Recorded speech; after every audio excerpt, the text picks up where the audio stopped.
Hey, Christian, what's up, man? Hey, quick question, quick favor, bud. You done with your engine hoist engine stand? Kind of pulling up my five banger right now, and having a real hard time tracking anybody down that's got a no, couple more years. All right, man. Thanks.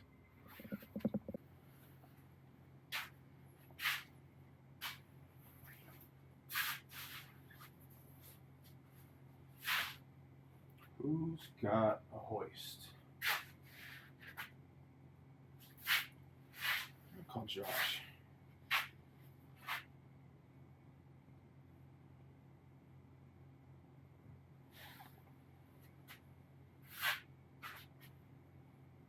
Yo, hey, what's up, Josh? How you doing, buddy? Hey, quick question. Kind of need an engine hoist like today. Pulling my five banger out for that 6 liter I got. Now you're not done with your frame yet, dude. How long has it been? I know my truck's been sitting here for 3 years, but like, come on, dude. Like, listen, you've been working on your frame just about as long as I have. You need it still. All right, man. Well, we gonna race. Let's see, you can get the motor in first. Running. Bet. All right, man. See ya.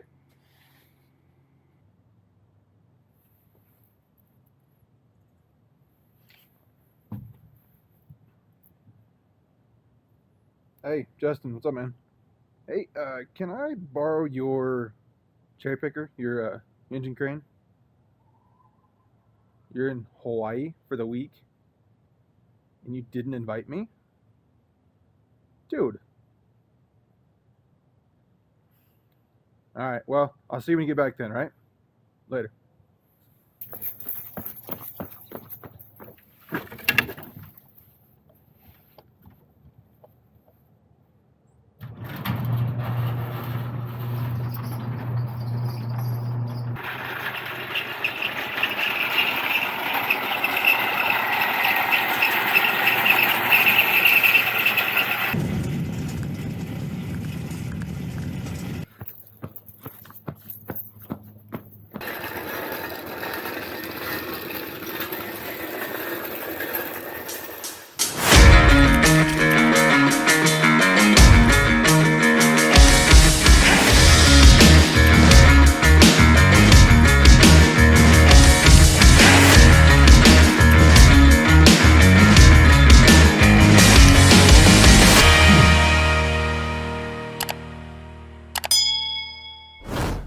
What's up, guys? Welcome back to the vlog. Today we're going to be tearing out the motor in the Colorado. We're going to start to tear it apart, drain the fluids, and take some of the stuff in the way off of the truck, take the hood off, and I don't know if I'll take the fenders off. Maybe. I don't know. We'll see. But take the hood off at least so we can gain access to that. This thing is massive. It's probably almost 4.5 feet off the ground to the front of the core support here, the front of the grill. So probably going to try and drop the truck a little bit. The problem with that is the cherry picker's legs will not go under the axle. So I'm trying to figure out how I'm going to do that. You guys are going to have to figure it out with me. So let's get this thing prepped to be torn out.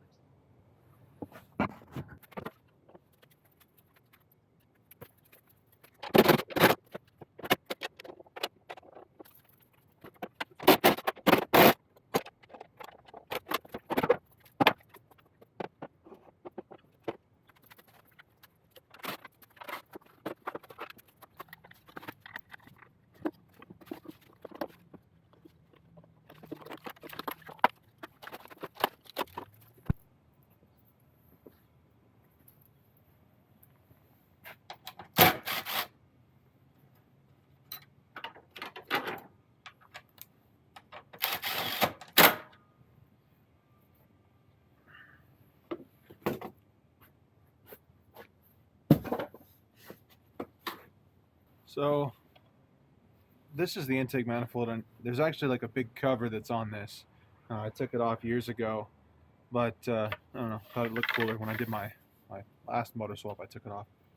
But I thought it looked cool. And common issue is this little fitting right here has an elbow that goes back to the driver's side of the crankcase manifold. And what happens is that little elbow cracks. You can even see this rubber that's been sitting here for a couple of years has already cracked. So what happens is heat cycling and whatnot under this cover over time cracks that elbow, and guys get like a P0171 code or just a high intermittent idle issue where idles are going up and down, or very indicative of like a dirty throttle body where you're driving along and it's okay, but the second you get to the stoplight or to a stop, it'll bog down because it's getting too much air. So one thing I recommend is guys just take off the intake cover, this stupid cover that's right here, and check this little thing. There's maybe I'll put a picture up here. You can cut a little window out of it to take a look. Some of the guys have kind of covered it up, made it look cool. Like I said, you'll see that in the picture. But honestly, just take the cover off. I don't think it really does anything. There's a little bit of insulation on it, but I've not noticed anything. Plus, I kind of think it looks a little bit cooler than that. Plus, if you're pulling the resonator off and whatnot, just kind of is what it is. So, but that's a very common issue with these trucks having getting older. Just a problem. So what we did with the crankcase ventilation system is we kind of teed into this and went down to the frame. There's a hard line that goes around here that we've capped off, and it seems to have worked over the years, keeping the throttle body clean and whatnot. Granted, this throttle body hasn't run in a couple of years, but back of the butterfly is clean. I'm actually going to sell this. I don't advocate for supermodulation anymore, but I will sell this ported throttle body for $3.7. You guys are more than welcome to throw me a price for it, and I'll ship it out and sell it to you. Just unfortunately, I'm no longer recommending him and the parts that he makes for these trucks. So I've redacted that in a previous video that I talked about this, but unfortunately, I'm not going to do it anymore. So that's all I'm going to say about that. Let's get this thing stripped down a little more, and we'll start working on the fluids.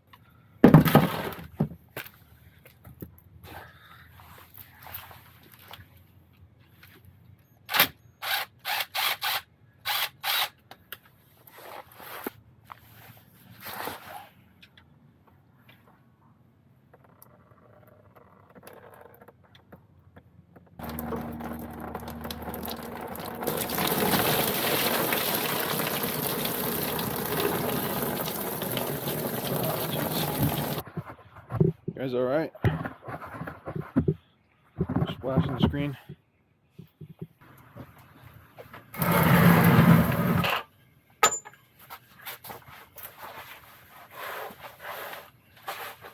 So back when I did my how to change your oil video, I made a comment about this little drain valve you can put in the bottom of your motor and make it really easy to drain your oil. Oh,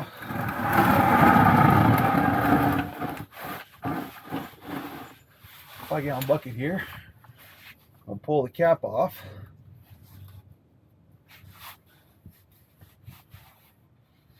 And not drop it in the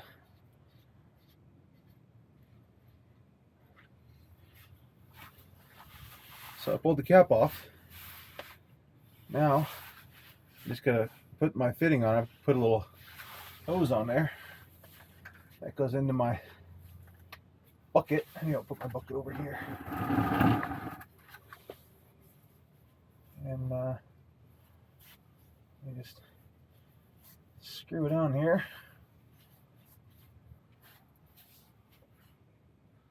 I don't think I drained the oil out of the motor. Maybe I should check that out. There it goes. See, it's just cold. It's like 35 degrees outside right now. So let's leave this here for a little while. Maybe I'll move my bucket over here and let that drain. I don't remember pulling oil out of the motor, but it's been here for 3 years, so I guess it's possible. I guess we'll check this while we're up here.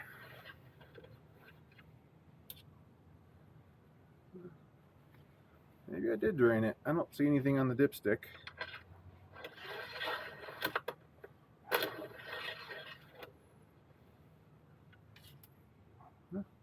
Guess I did drain the oil already.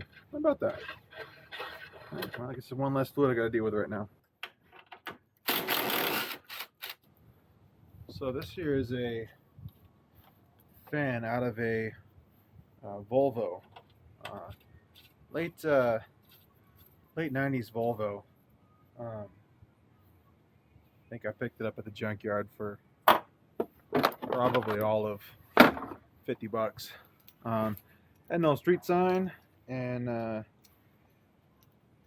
modified that a little bit to accommodate the fan.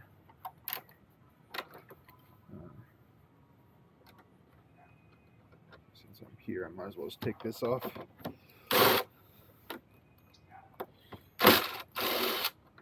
I'll have to take all this off anyway.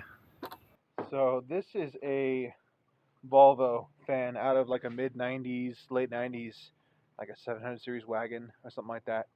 It's 2-speed, 4,500 CFM. It's a beast. I've got the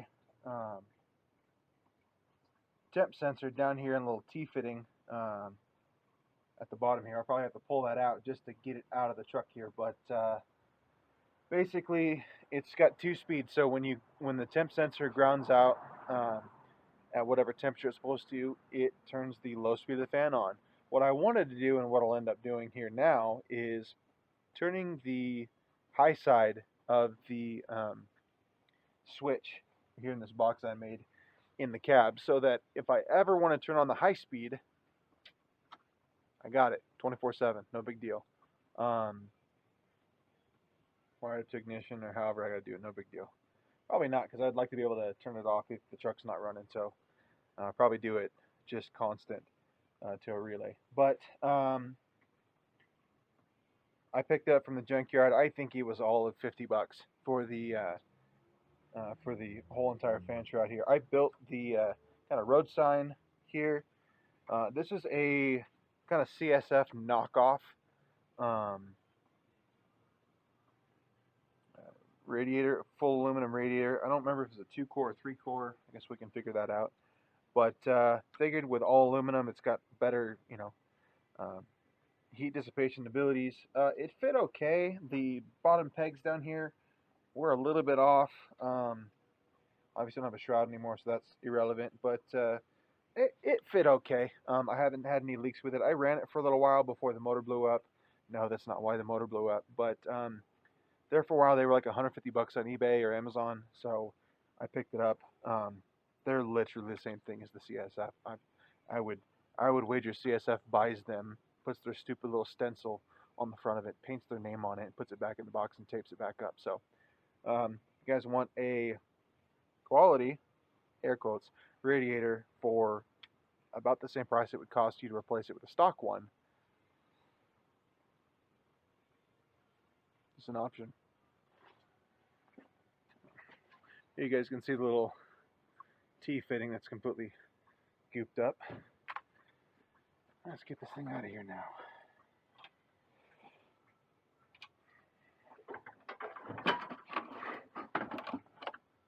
There we go. I guess we're just gonna have to keep waiting here and letting this thing slowly drip.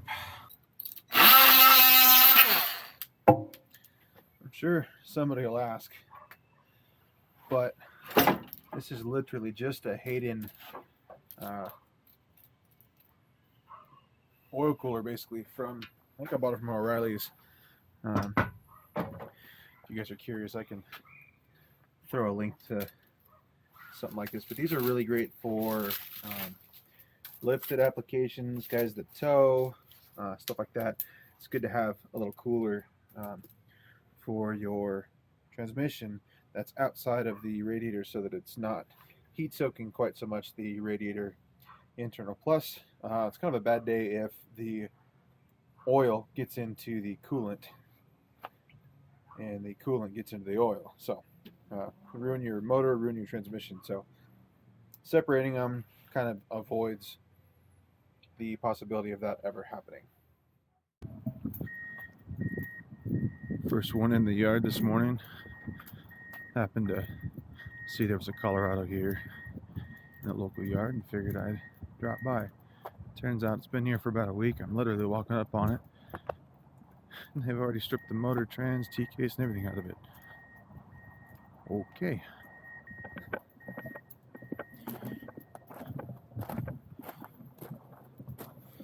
Well, that's it. Been here a week, somebody's already ripped the motor out. Unreal. Clean otherwise. Let's see if these guys are any good. Nope, they're all separated. Tore out the rear latch there. It's on the ground, so I can't get the one thing I was looking at, maybe getting. My glasses shattered. I need to see if I can pull this guy down.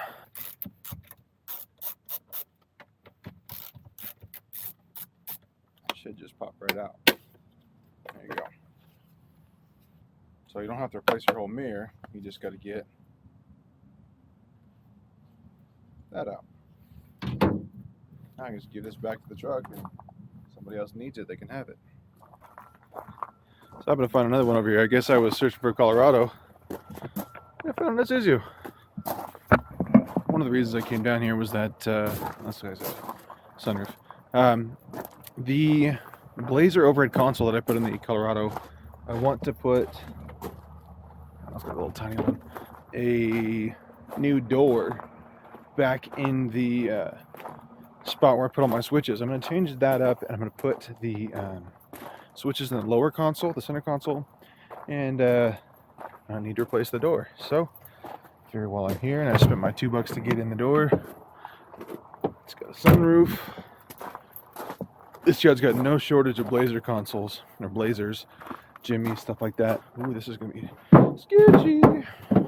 Alright, I think I found another one. Sweet. So you guys can see, or not, come on, the center console, the Blazer, fits really freaking well in the Colorado headliner. So unfortunately I might render this unusable to somebody, but that's something I'm gonna have to risk. So it's got one screw up on front to Phillips. So you give it 12 volts, and you should be able to utilize the console here in the front. What I plan to do, since the Colorado already has the temperature in the mirror, I actually jacked the temperature sensor from the vehicle that I pulled my console out of, and I'm going to put that in cab. So what'll be kind of cool is I'll have an in-cab temperature and I'll have an outside temperature. So kind of stupid, kind of cool, whatever. But let's get this thing out real quick. There you go. I'm going to be nice and take the clips out of here instead of cutting wires. And it's literally that easy to get your very own Blazer console. There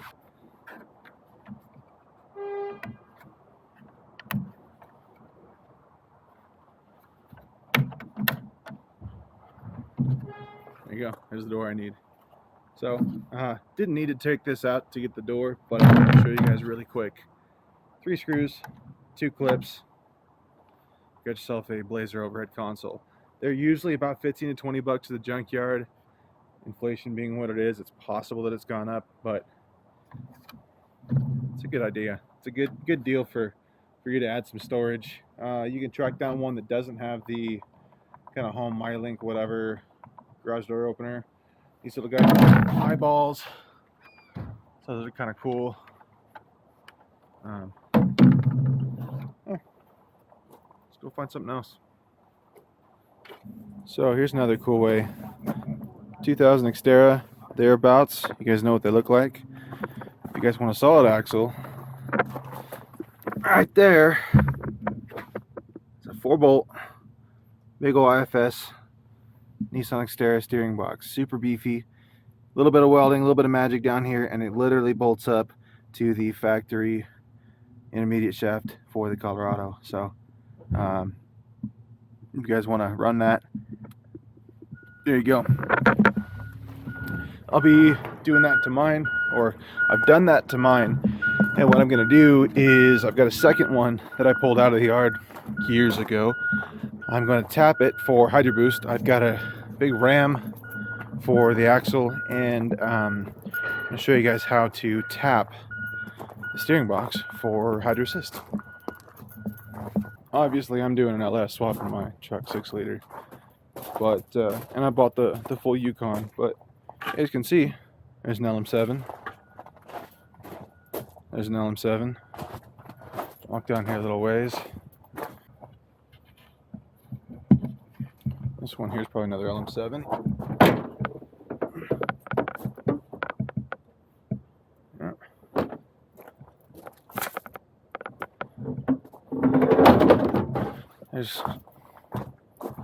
They're 250 bucks here at the yard. So you pull it out, you run it, or you pull it out, you tear it down, you spend a couple $100, and you have it rebuilt.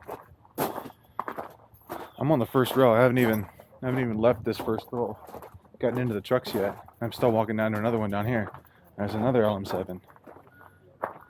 So there you go. Actually, it's 6 lug. So the Denali's, 1, 2, 3, 4, 5, 6, just in this row. 250 bucks a piece. They're in various states of disarray, but you walk through the yard, you pull an intake off of that truck, you put a valley cover or whatever off the other one. You go over here and you go track down exhaust manifold off of this truck here. Another 6 lug 03. Okay. So just pull that out. Alright. That's what it is. We're gonna have to. Some small block Chevys. Older, here's another one. Bam, LM7. So I guess what I'm telling you guys is it's freaking easy to find this stuff. Another truck motor. 6 lug. I'm trying to find you guys a 6-liter here. Show you guys it's possible. 8 lug. And it's gone. So this truck would have had a 6-liter for sure. It's gasser, 2500 HD. 2500 GMC Sierra. Pretty sure, unless this is diesel. I don't think it's diesel. No, gasser. So this would have absolutely had a 6-liter, and that's probably why the motor's missing. So also you can take a look in the glove box here. LQ4, you guys see it right there? LQ4. So it would have been the 6-liter gas motor. Same motor I'm pulling out of my 2500 Yukon of a similar vintage for my swap. So somebody paid 250 bucks for that motor.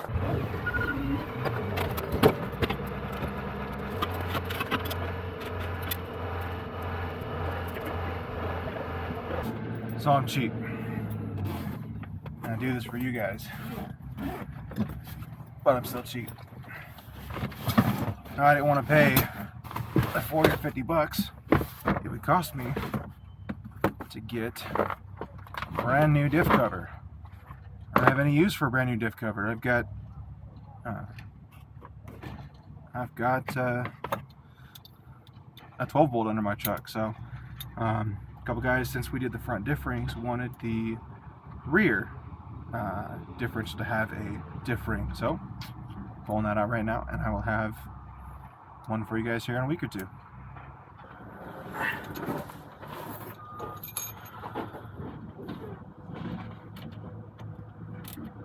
Go.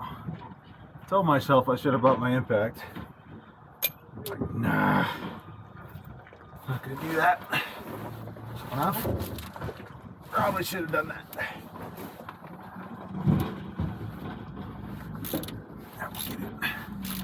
We'll get it pulled out.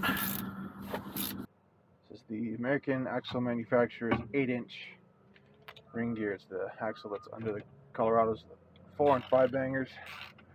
The V8's got a little bit bigger one, and I believe the H3's got a bigger axle as well. So this will just be specific for the Colorado fanboys, but it's all right. So let that drain for a little bit longer and pack up my tools. Here's another junkyard hack.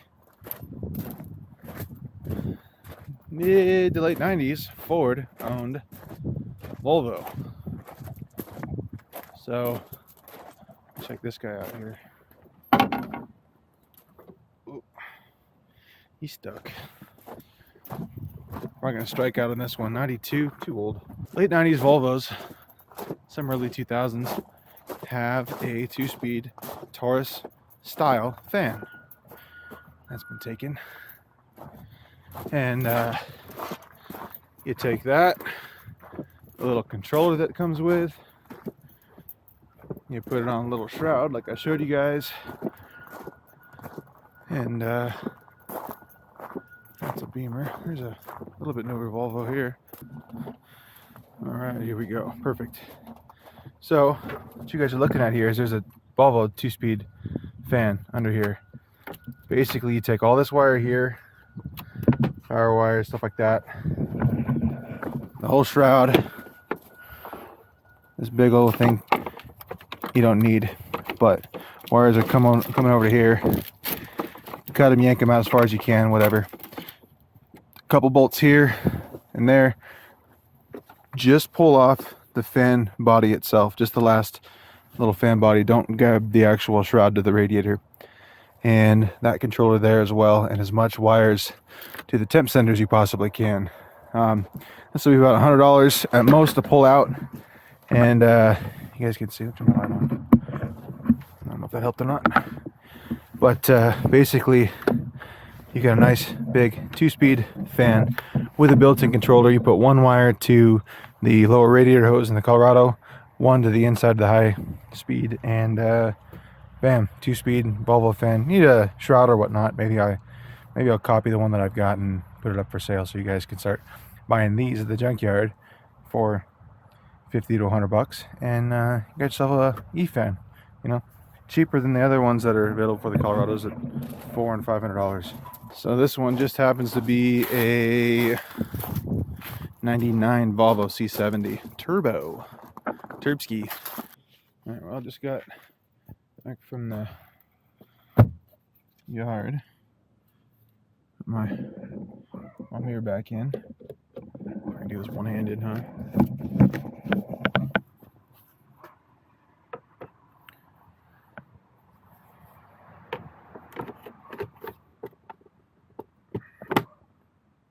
There you go.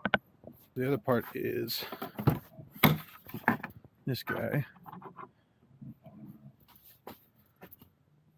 And turn the light on, guys.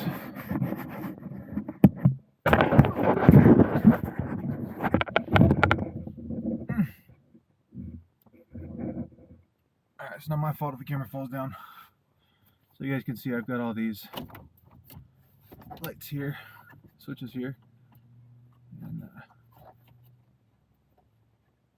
there's just 2 little tabs up in there. That'll come off. The other part is this guy,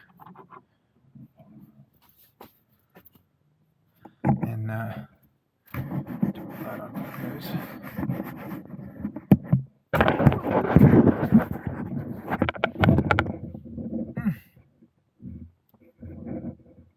Alright, it's not my fault if the camera falls down. So you guys can see I've got all these lights here, switches here, and there's just two little tabs up in there. That'll come off.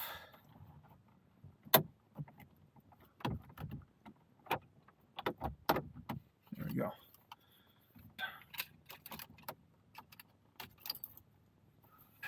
These are not hooked up.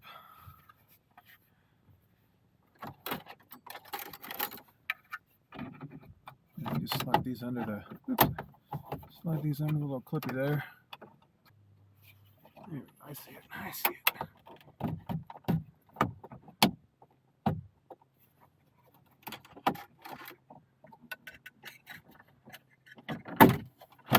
There we go. So now I've got a nice, clean. I want to find. I don't want to find one that doesn't have that for the garage door opener, but I kind of want to be able to put my garage door in there. Even though I've got my phone, I just say, hey, you know, open the garage door, and it does. So it's like almost 1 a.m. on Sunday morning, literally like 4 hours before you guys are going to see this video. This week kind of took a little bit of an odd turn. I got a phone call that my carpet was going to be installed in my house in like 12 hours after that phone call. So everything that I'd planned to do this week basically went out the window with the truck. So I spent the last 4 days literally scraping, popcorn, texturing, painting multiple rooms in my house. So sorry for the long vlog this week, freaking 30 minutes. Hopefully you guys enjoyed. Tried to add a little razzle dazzle in there, get you guys some info about the fan, the places you can find LS motors cheap, and a couple of little things with the build. So this week, after I clean up my messy garage, we'll be back at the truck. I really hope to get the motor out this week, and we'll see if I can beat Josh and Christian. See you guys next one.